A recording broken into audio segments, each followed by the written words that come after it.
Om Namo Bhagavate Vasudevaya. Om Namo Bhagavate Vasudevaya. Om Namo Bhagavate Vasudevaya. So it's January 25th, 2021 in Hillsborough, reading from Srimad Bhagavatam, Canto 10, Chapter 23, Delivering the Wives of the Brahmanas, Text 25. Swagatam Bo Mahabhaga Ashyatam Karavamakim Yano Didrikshaya Prapta Upapana Midam Viva Suagatam. Auspicious welcome. Vaha, for you, Mahabhagaha. O fortunate ladies, Asyatam, please come sit. Karavama, I can do. Kim, what? Yet, because, Naha, us, Didrikshaya, with the desire of seeing. Praptaha, you have come. Upapanam, fitting. Idam, this, he, certainly. Vaha, on your part. Now this is very similar to a verse that Krishna says to the gopis when they come for the Raslila. There's actually two verses, at least two, in this chapter that are very similar. One almost identical. This, I think, is the first line or two the same. BBT translation. Lord Krishna said, welcome, O most fortunate ladies. Please sit down and make yourselves comfortable. What can I do for you? That you have come here to see me is most appropriate. Can anyone tell me what's odd about this? What's odd? Yeah, why is that strange? To ask, what can I do for you? He already knows. And what else? He asked them to come. He asked them to come and bring him food. You know, like if I invite you to my house and then you come and I say, so what can I do for you?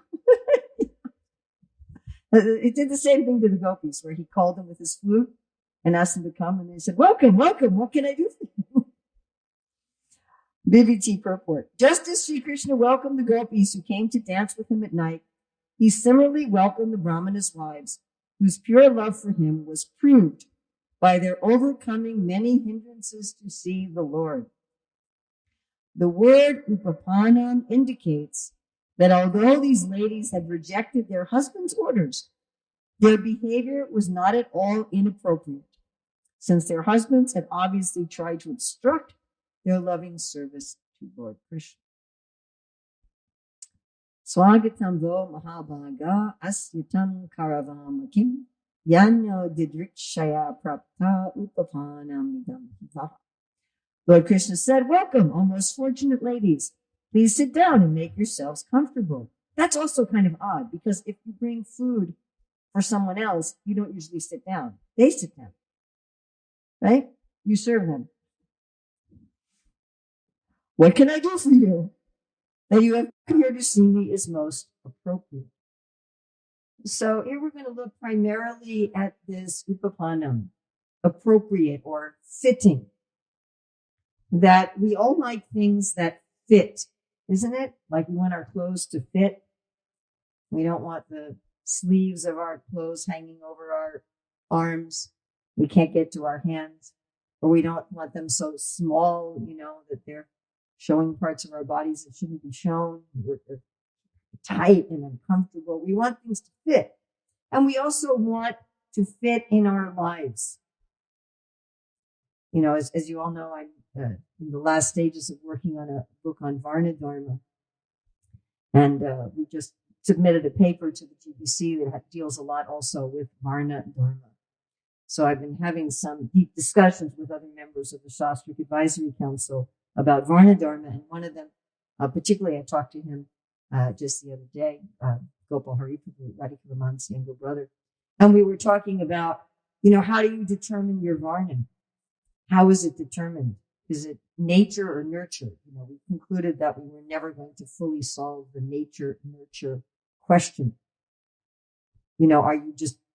Are you conceived with a certain Varna and that's it? Or are you born with a certain Varna and that's it? Or is it a question of how you're educated, who you're associated with? And obviously it's some combination of the two. But whatever it is, we have a place we feel that we fit. And we have places we feel that we don't fit, isn't it? There's certain things we do, we're like, yes, this is me. And other things we're doing is like, oh, when can I get out of this situation? I don't like this. And usually as we grow in this life, we start to learn, how do we best fit? Do we like having someone else tell us what to do? Do we like telling others what to do? Do we like to be part of a team? Do we like to work with ideas? Do we like to work with leadership? Do we like to work with making money? Do we like to work with crafts and beautiful things? What do we like to do? What's important to us? For some people, having leadership and power is more important than other things, and for other people, they don't care. For some people, having renunciation and freedom is really important. For other people, they don't care. Right? For some people, being surrounded by beauty is important. For other people, they don't care. It's very interesting. Where do we fit? And this question of being appropriate, what's appropriate? In one sense, we could say there's different appropriate things for each individual. In one sense, we can say each individual has their own particular dharma. And then there's categories of dharma. There's categories of dharma according to our occupation, which is varna. There's categories of occupation primarily according to our age, which is ashrama. And there's ultimately sanatana dharma. What's appropriate for everybody, always, all the time. And I like to call this eternal, universal, transcontextual. Like Krishna says in the last verse of the Chaturshloki, what applies to all people in all places and at all times. And that's where everybody fits. So we have our individual things.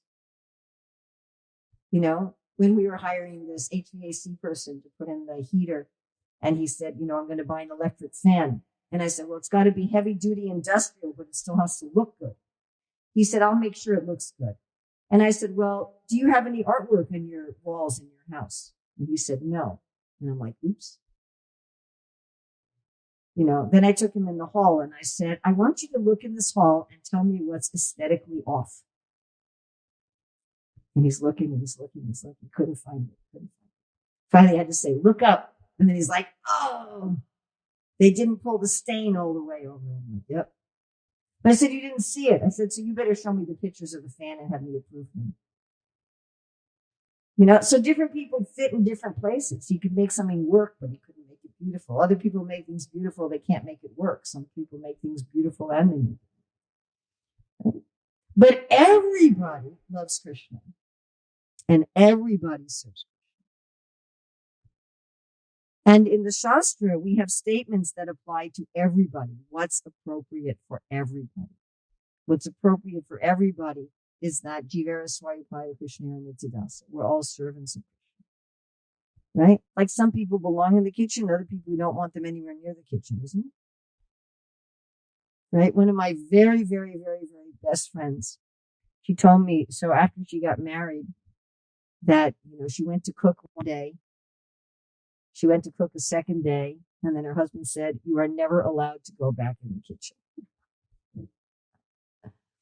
He runs a restaurant, he runs a Govinda's restaurant, and she's become a very successful businesswoman. She donated $500,000 to the TOVP, but she doesn't go anywhere near the kitchen, right? And other people like Chaitanya, you don't want them to leave the kitchen. But everybody can be a servant of Krishna. Yes, that's what's appropriate for everyone. And these other things may change. Maybe in one life we're a musician, in another life we're a cook, in another life we're this, another life we're that. One life we're a demigod, one life we're for a human, one life for a lizard. So Jiva Goswami and Sanatana Goswami look at how Krishna was being appropriate here. He's using the plural, naha. You've come to see us.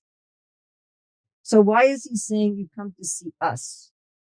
Because really they had just come to see him, and when they came to see him, they felt a romantic attraction for him, which by lower dharma was completely inappropriate.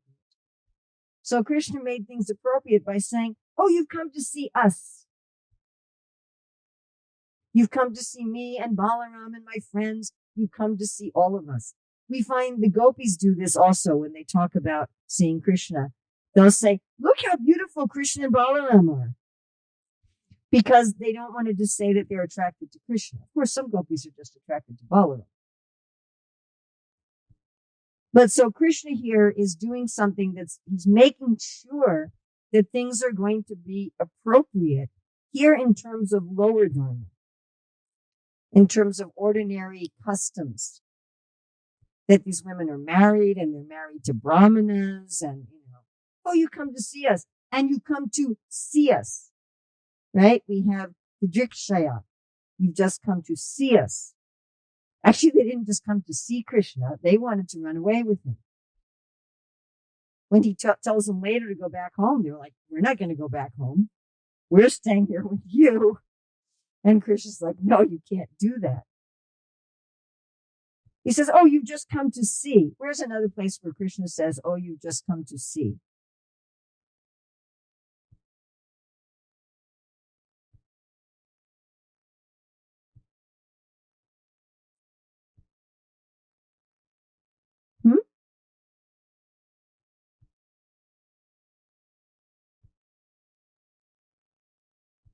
Durvasa?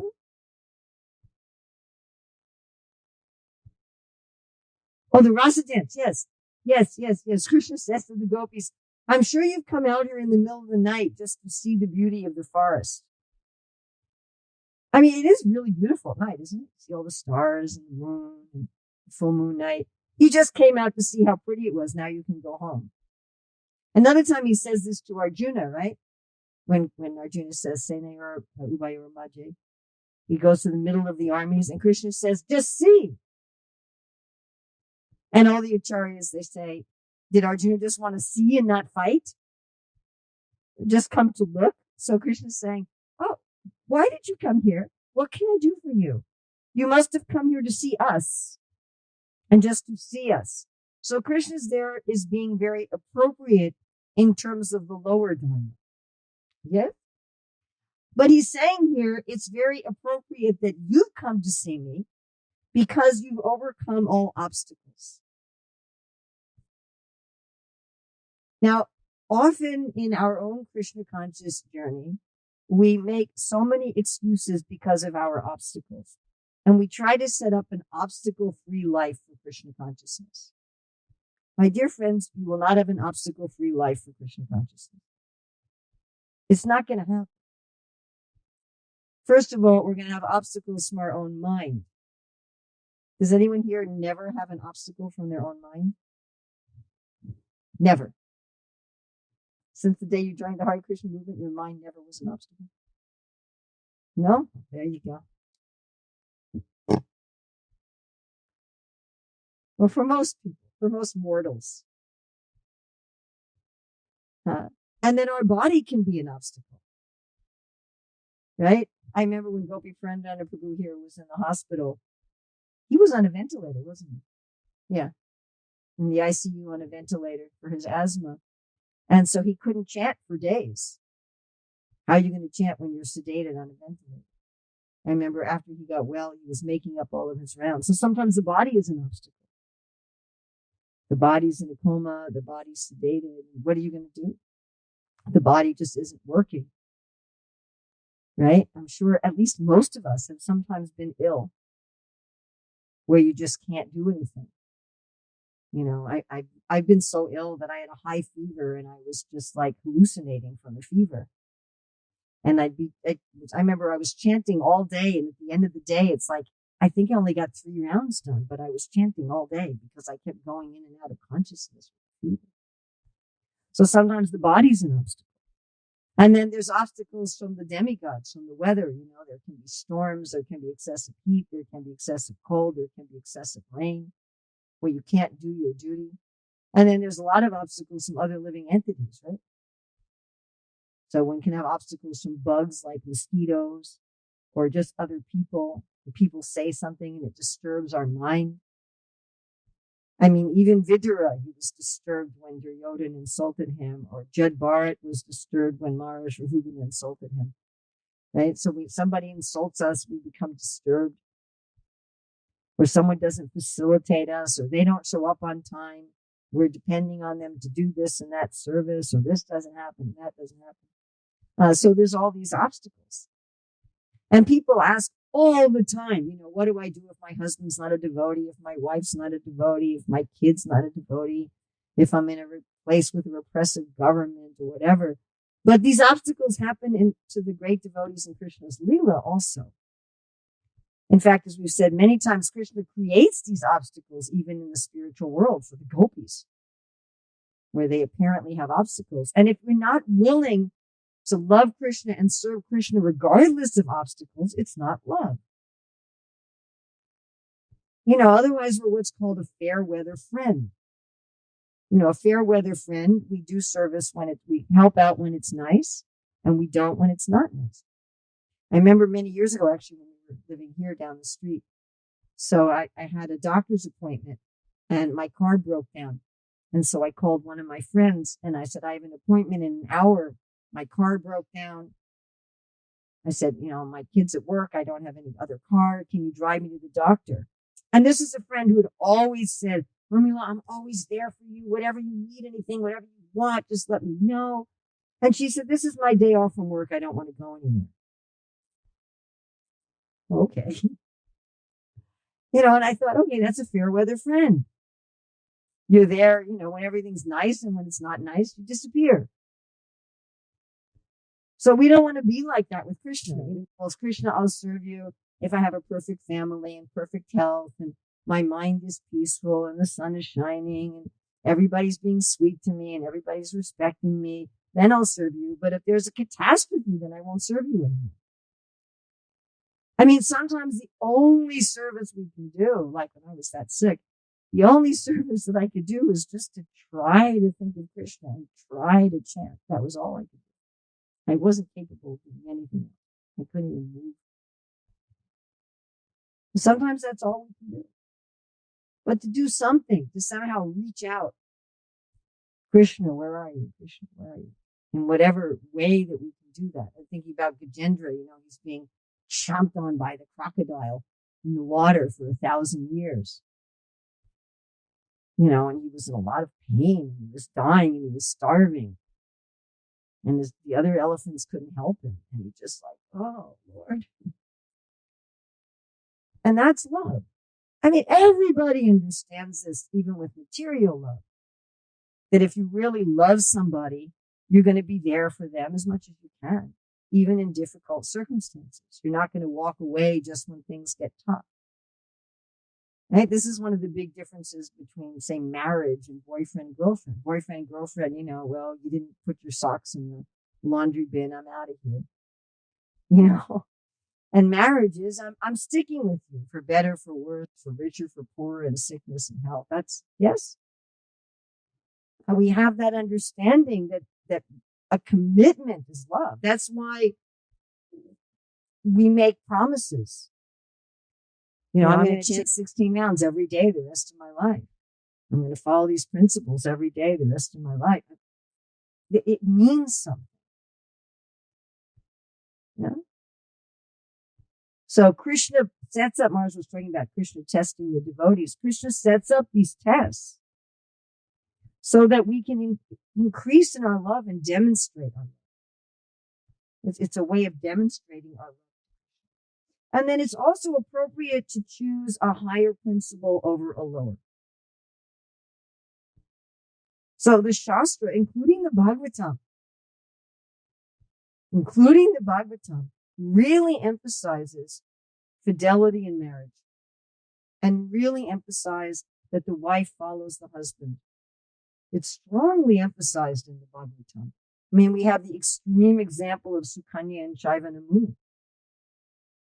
It's a really extreme example. She didn't even want to marry him. He was a lot older than she was, and he wasn't a pleasant person. But to save her father and her father's army from death, she agreed to marry him. And later, when she had a chance to leave him for the Ashwini Kumaras, which seems like a lot better deal, she didn't do it. He was handsome at that time, but I don't know if he stopped being irritable. He did? He stopped being irritable? You sure? So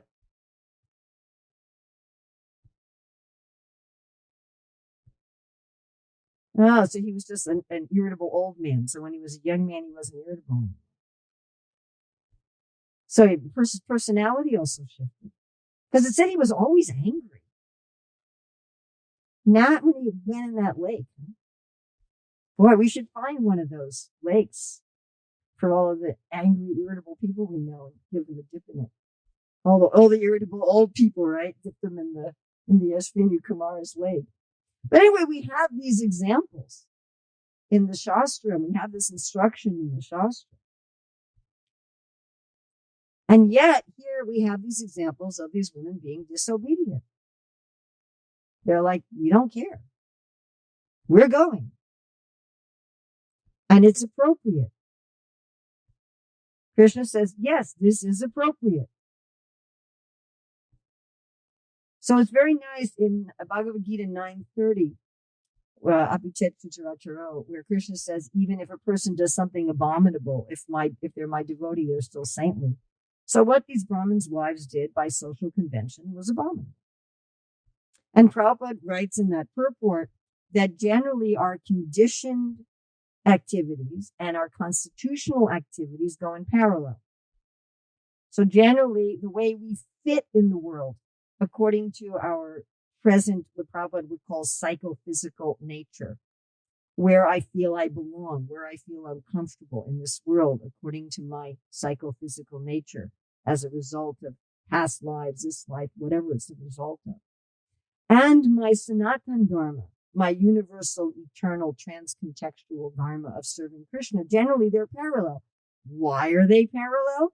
Because my mundane Dharma also comes from the Shastra. Krishna's giving both. Krishna's giving the transcendent Dharma and he's giving the temporary Dharma. They're both in Shastra. So generally they parallel each other. And in an ideal society, they would almost always parallel each other. But Srila Prabhupada sometimes they come into conflict with one another. Sometimes there's a conflict between my Dharma of this world and my surrender to Krishna. Now, that doesn't mean that we should use Krishna consciousness as an excuse to be in the mode of ignorance. Prabhupada says in the Bhagavad Gita that Arjuna was using his Krishna consciousness as an excuse to avoid the battle. So that doesn't mean that we should, and we've seen devotees do this all the time. Well, I have to serve Krishna, therefore I can't clean my house. I can't cook for my family. I can't take care of my children because my service to Krishna is more important. And so I have to neglect everybody and trample on everybody and be mean to everybody in order to serve Krishna. So that should also be very carefully noted. That generally our duties in this world are part of our Krishna consciousness. They parallel our Krishna consciousness. But sometimes they're in direct opposition. I have a very good friend. She's older than I am. Very, very traditional woman from India. She's retired now, but she was a physician. And her husband was very opposed, and is still, to her Krishna consciousness. And her grown children were not supportive. I mean, her husband was really opposed. And her husband, shall we say, how do we say this politely from the Vyasa-san? He basically forced her into doing things in opposition to Krishna consciousness, even at a very elderly age. You can fill in the blanks as you like. She told me that she couldn't even sit down to chant japa. She said if she just sat down, if he wasn't active, that, immediately she had a problem with him. And we're talking about a person in his 70s. So it was a very severe situation. But because of her upbringing, because of her culture, she said, there's no way I'm leaving my husband. She said, that's just not even a possibility. She said, that's absolutely impossible. I'm not going to leave. But what she did was she lied to him all the time. So on her break, on her work break, like on her lunch break, she would be out selling books. And she'd go to the temple. Like he said to her, you're not allowed to go to the temple. You're not allowed to sell books. She was the biggest distributor of books in a major Western city of all the devotees. Even while she was working, and even while she had this husband who said you can't do anything in Krishna consciousness. And she got initiated. At first, second initiation, she would do Devi worship. She said to me, how can I get initiated in my circumstances? I said, talk to your guru. He said, just fine, don't worry about it. I still keep up with her all the time. And eventually he sort of kind of figured out, especially once she retired, and, I'm going to the library. Oh, I'm going to the park. Oh, and she's actually going to dress the deities. And she's actually going to distribute books. And she's actually going to chant her japa. Eventually he sort of kind of figured out. He ended up meeting with me at Govinda's. And he said, help me get my wife back. So sometimes these things are in opposition to one another. I mean, I disobeyed my mother to join the Hare Krishna movement. And she wasn't as I mentioned before, she wasn't very happy about it. So ultimately, we have to surrender to Krishna. And if surrendering to Krishna means that I have to behave improperly from a social point of view, then so be it. Although Krishna's made those social rules, they come from Krishna. The purpose of those rules is to love Krishna. Otherwise, Shrama Evahi Kevalam. If I'm just perfect with all the material rules, but I don't love Krishna, it's all useless. We have a growing contingent in our movement that's reversing this, that's trying to put the lower principles over the higher principles. That's trying to put karma kanda regulations and karma kanda regulations for a different age of the earth and a different society and a different circumstance, and that they're not even understanding properly. They're trying to put that over the universal principles of bhakti. They're reversing the situation. And no matter how much in the material world we have a situation that we feel fits us, I'm doing the kind of work I love and I have the right kind of people that I'm associating with, we're never going to feel fully comfortable if all we have is what fits materially, because we're not material beings. If I'm not also fitting spiritually, I'll be a fish out of water. You know that play?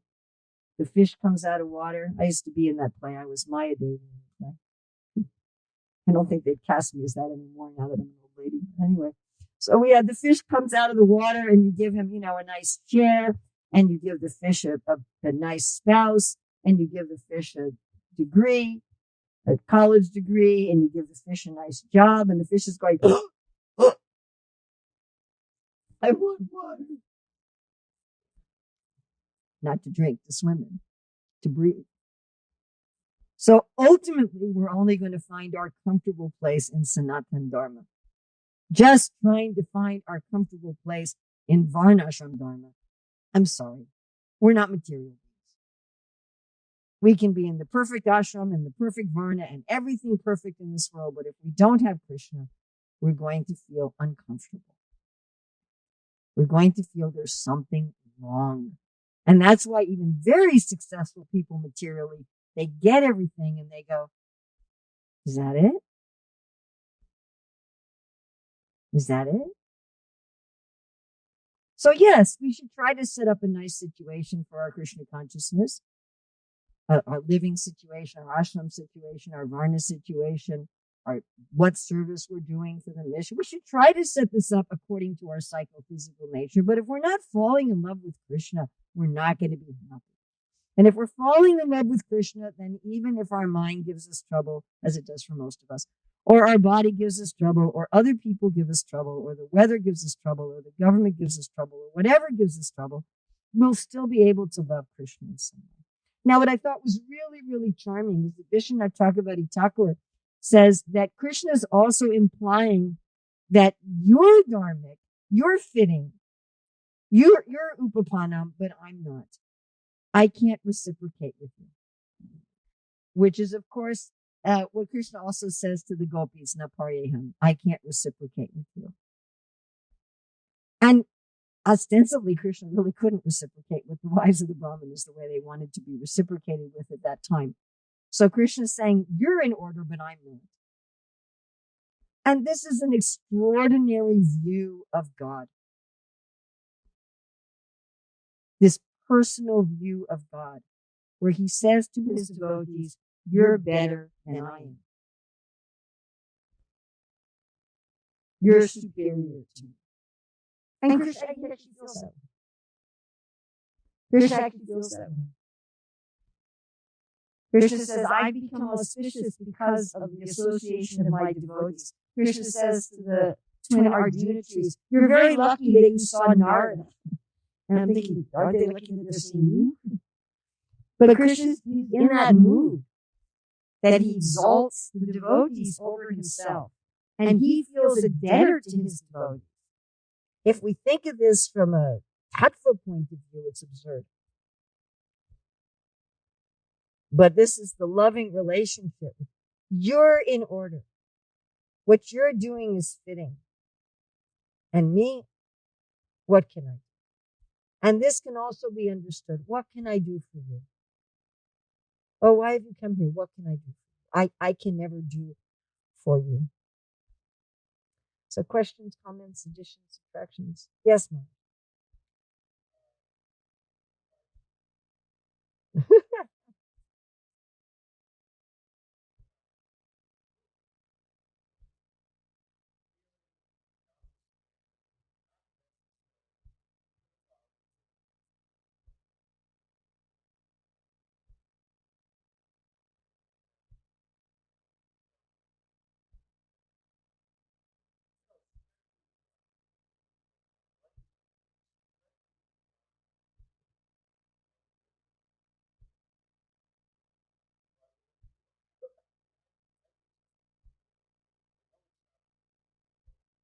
Okay, so you're saying people are accusing the ladies in ISKCON that no one's stopping you from doing devotional service, and you can work according to your propensity. So why do you want to stretch your dharma by being guru when you're supposed to be subservient? Yes, we're all supposed to be subservient, and we're all supposed to be subservient to our spiritual master.